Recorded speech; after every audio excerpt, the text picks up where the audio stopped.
Chance Trades here with the free educational video. Today we're going to talk about supply and demand, quote unquote, support and resistance.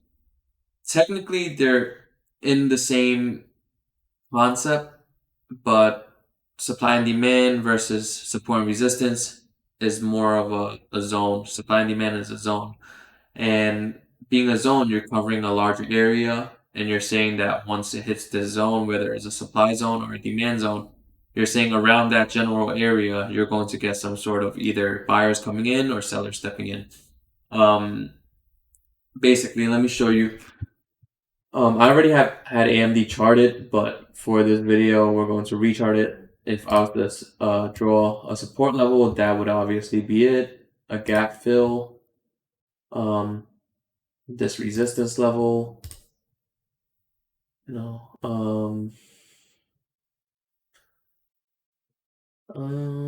See, this is where a zone might, like right here where it's not clean, this might be a great area to draw a zone. But this level right here, you can see that it's a clear support level. So you could draw a zone, and if I was to force a zone here, which you can, and there's nothing wrong with it, you're just covering a larger time frame. And of course, this is not like a 100% accurate supply and demand illustration because we're doing this on video, and drawing these out would actually take some time. But this would be a so-called demand zone, which is basically a support level. But a zone would be this level, this highlighted purple area, meaning that within this area, buyers are going to come in. So if you were to take a trade and you're trying to play a reversal, which I strongly suggest rather than breakout and breakdowns, you're going to look for, the stock to possibly reverse down into this level, and you're going to play the reversal up. So especially when you're playing a daily level rather than an intraday supply and demand zone. So you see every time, it hits this level, it'll bounce back up. And you see here, as shown on the wick, that buyers did come in and try to push it back above the zone. So this is great confirmation. But if you were to just play support, you would literally have to have waited until it got to that level, which you can see we are off by a tad bit right here.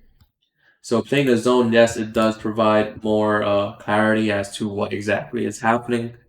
And like this level right here that I said, this would be a better zone to draw because we do somewhat have a clear resistance level around this area. But you do see that we do go above it a little bit, where you could draw, a supply here. And these would be daily supply zones. And you see it reacting to it every time it gets around this area. You see that it might come down. But the thing with zones is, are you going to wait till it gets up here, or are you gonna, enter a position here? But if you're playing contracts or if you're playing shares, just make sure you give it enough time to react to that zone. Because as you can see here, we're going up, down. But you can still profit and make money when it's trading that volatility. So here, this is a gap fill. Something like this, I wouldn't draw a zone. You could draw a zone, which would be around here, which would be another supply zone, where basically you're saying around this area, sellers are going to come in and push it back down, which you can see sellers came in heavy around this area before the gap up and try to push it below. So this would be a zone right here. Every trader is subject to their own method. I wouldn't necessarily say there's a right or wrong on how you draw a zone. You definitely don't want it to be an expanded zone. Like if you wanted to force a zone over here, you could literally say this is a whole zone. And, what would this do for me?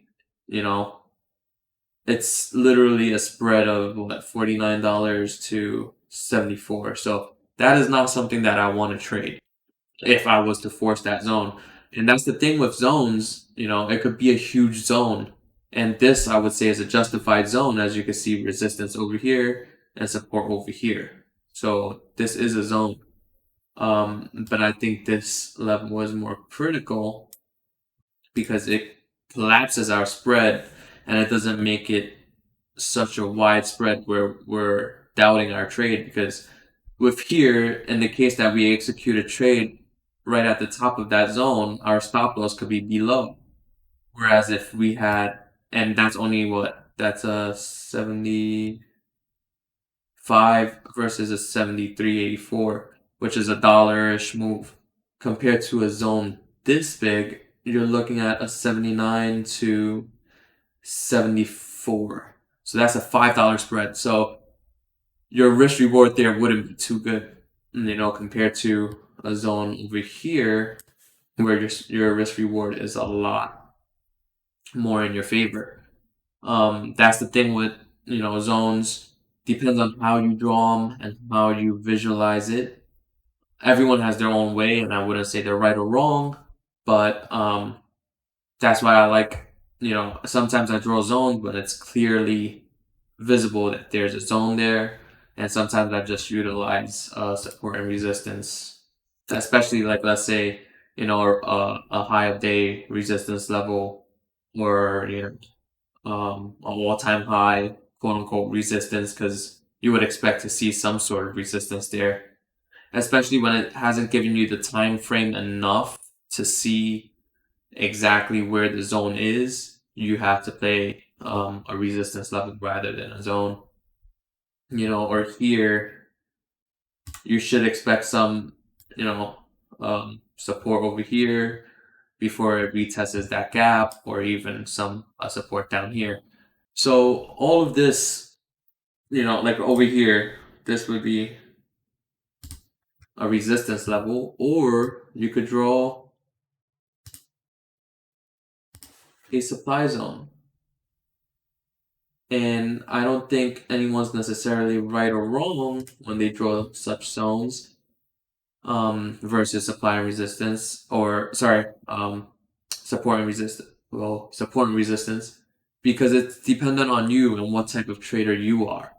Because I used to just draw. I mean, zones are helpful, but I used to just draw support, and even with just support, if we were to just draw support here, you would be pretty right on, because look at how close it is.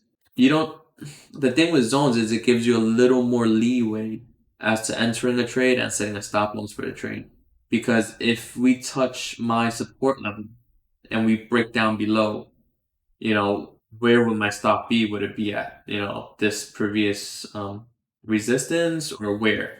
Compared to if I entered the trade in a zone, and let's say I entered around the top of the zone, my stop loss might be below the low of that zone, or a little extension below that zone.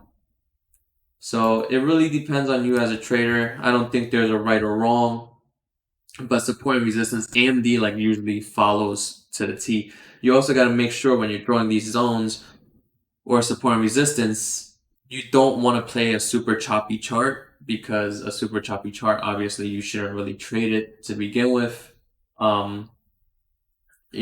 AMD seems to react to all the zones and support and resistance levels. You have other ones that don't react to any of them.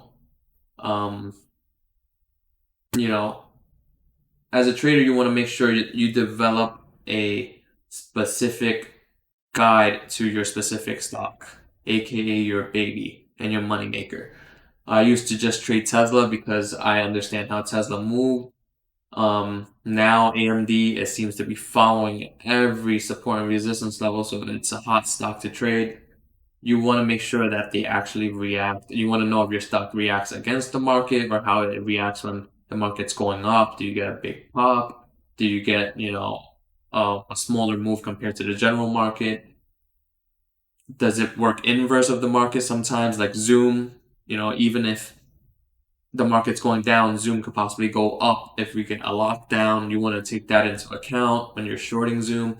Like right now, I'm in a short Zoom position because we recently, I think, I wanted it to close below 464, where 464 is around here.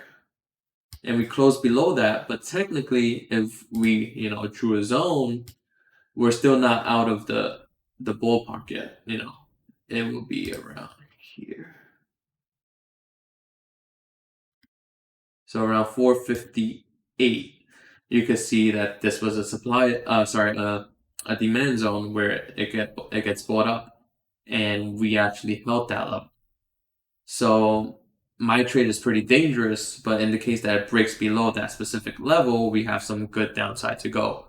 So you want to make sure, and Zoom, knowing how dangerous it is, like I entered this trade, which I shouldn't have, knowing sometimes when you're trading, you don't think about things, and it's great that I'm thinking about it now because it counts as my reflection. But sometimes you have to make sure that the specific stock you're trading actually trades inverse of the market sometimes. Zoom, although it's at this level, and I do think that, if the market goes down, we will get down days on Zoom. In the case that we announce lockdowns or, something coronavirus related where people have to stay in or they got to work from home a little longer, Zoom's gonna, bounce back up, especially at this demand zone. So I should have just shorted the market because that's what I was mainly after, being bearish on the market, but I chose this one. I think it's because I'm bear biased on Zoom. I don't think it should be evaluated that much. But when you're trading, you should really look at everything as a whole picture. And sometimes I forget to do that, and I think a lot of people forget to do that as well. But as a trader, you have to make sure to have an open mind and know what's going on with this specific stock. That will be all. This is a very simple video. It's not meant to be a crazy in-depth video. But if you haven't opened an account with Webull, check out our link below and sign up for an account. You'll get some free stocks and Webull too. And you will also be entered into the calls or puts free lifetime membership. So go check it out. You could use Robinhood for an entry as well. Yeah, that's it. Hope you guys found this video useful. If you did, make sure you subscribe and drop a like and a comment to see what video you would like to be created next. Have a good night, y'all. Jeez.